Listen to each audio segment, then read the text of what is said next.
আসসালামু আলাইকুম প্রিয় দিনী ভাই ও বোনেরা, আশা করি সকলেই আল্লাহর অশেষ রহমত ও মেহেরবানিতে ভালো আছেন। আল্লাহ তাআলা আমাদের জীবনে দিন ও রাত দুটি ধারা রেখেছেন। এর মধ্যে কিছু দিন ও রাতকে বিশেষভাবে বরকতময় করেছেন। এতে সঠিকভাবে আমল করলে দুনিয়া ও আখিরাতে সফলতা লাভ হবে। এমন একটি রাত হলো বৃহস্পতিবার রাত, অর্থাৎ জুমার দিনের আগের রাত। বৃহস্পতিবার সূর্যাস্ত থেকে শুক্রবার সুবহে সাদিক পর্যন্ত সময়টা অনেক বরকতপূর্ণ। হাদিসে এই রাতের অনেক ফজিলত, বরকত ও উপকারিতা বর্ণিত হয়েছে। রাতে পুরো সপ্তাহের আমল আল্লাহর সামনে উপস্থাপন করা হয়। এই বিষয়ে নবীজি সাল্লাল্লাহু আলাইহি ওয়াসাল্লাম বলেন, বৃহস্পতিবার ও সোমবার আল্লাহ তাআলার সামনে বান্দার আমল উপস্থাপন করা হয়। তাই আমি চাই আমার আমল পেশ করার সময় আমি যেন রোজা অবস্থায় থাকি। এই দিনের রোজা সবচেয়ে বড় ফজিলত হলো এর মাধ্যমে আল্লাহ গুনাহ মাফ করেন।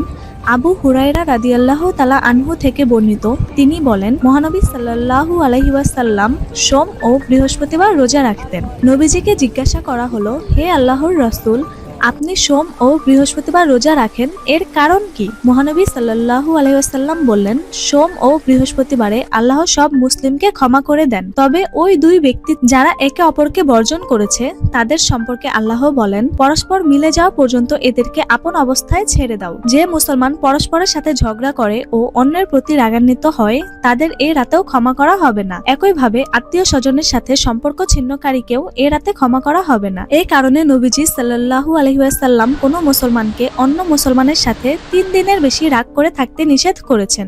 দ্বিতীয়ত, দুরূদ পাঠ করা। আনাস রাদিয়াল্লাহু তাআলা আনহু থেকে বর্ণিত, রাসূলুল্লাহ সাল্লাল্লাহু আলাইহি ওয়াসাল্লাম বলেছেন, জুমার দিনে ও রাতে আমার উপর দুরূদ পাঠ করো। যে ব্যক্তি আমার উপর একবার দুরূদ পাঠ করবে আল্লাহ তার উপর 10 বার রহমত বর্ষণ করবে। আনাস ইবনে মালিক রাদিয়াল্লাহু তাআলা আনহু থেকে বর্ণিত, তিনি বলেন, রাসূলুল্লাহ সাল্লাল্লাহু আলাইহি ওয়াসাল্লাম বলেছেন, যে ব্যক্তি জুমার দিন ও রাতে আমার উপর দুরূদ পাঠ করবে আল্লাহ তার 100টি প্রয়োজন পূরণ করবেন। এর মধ্যে 70টি আখিরাত এবং 30টি পৃথিবীতে। দুরূদের অনেক ফজিলত, উপকারিতা ও সওয়াব রয়েছে। এর মধ্যে সবচেয়ে গুরুত্বপূর্ণ হলো যে দুরূদ পাঠ করে তার উপর আল্লাহর রহমত বর্ষিত হয় এবং এটি রাসূলুল্লাহ সাল্লাল্লাহু আলাইহি ওয়াসাল্লামকে ভালোবাসার একটি নিদর্শন বহন করে। তৃতীয়ত, দোয়া কবুল হয়। হযরত আব্দুল্লাহ ইবনে ওমর রাদিয়াল্লাহু তাআলা আনহু থেকে বর্ণিত, 5টি রাত এমন আছে যেগুলোতে দোয়া ফিরিয়ে দেওয়া হয় না। 1 শুক্রবারের রাত, 2 রজবের প্রথম রাত, 3 শবে বরাতের রাত। অতএব আমরা চেষ্টা করব প্রতি বৃহস্পতিবার এবং সোমবারে রোজা রাখার এবং এই দিন এবং রাতে বেশি বেশি দুরূদ শরীফ পাঠ করার। আল্লাহ আমাদের সকলকে আমল করার তৌফিক দান করুক, আমিন।